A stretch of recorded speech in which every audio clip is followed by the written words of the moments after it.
Welcome to KV channel. இன்றைக்கி நம்ம சூப்பரான ஒரு சன்னா பிரியாணி தான் செய்ய போகிறோம். சன்னா நீங்கள் ஊற வச்சு மூக்கடலையை ஊற வச்சு வேக வச்சு எடுத்துக்கோங்க. குக்கர் அடுப்பில் வச்சுட்டு எண்ணெய் ஊற்றி எண்ணெய் காஞ்சி தான் வெங்காயம் போட்டு வெங்காயம் நல்லா கோல்டன் ப்ரௌன் வந்து தான் 2 ஸ்பூன் இஞ்சி பூண்டு போட்டு அதையும் நல்லா வதக்கிக்கலாம். வதக்கணும் தக்காளியை போட்டு வதக்கிக்கலாம். தக்காளி பச்சை மிளகாலாம் வதங்கினதும் ஒரு பிடி கொத்தமல்லியும் ஒரு கைப்பிடி புதினாவையும் போட்டு நல்லா வதக்கிக்கலாம். அதை வதக்கிட்டு 2 ஸ்பூன் தயிர் போட்டு அதையும் சேர்த்து வதக்கிட்டு கொஞ்சம் மஞ்சத்தூள், கரம் மசாலா, தனி மிளகாய் தூள் ஒரு 1/2 ஸ்பூனு நீங்கள் உங்கள் காரத்துக்கு ஏற்ற மாதிரி போட்டுக்கோங்க. தேவையான அளவு உப்பையும் போட்டு நல்லா வதக்கிட்டு இப்போது வேக வச்ச நம்ம அந்த சன்னாவுடைய தண்ணியை அளந்து ஊற்றிக்கலாம்.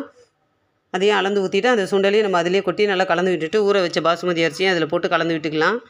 ஒரு 5 நிமிஷம் மூடி வச்சோம்னா அப்படியே நல்லா செதுறுனா போல் வரும். அப்புறம் நம்ம லெமன் பிழிஞ்சு அதை தம் போட்டுக்கலாம் ஒரு 15 நிமிஷம்.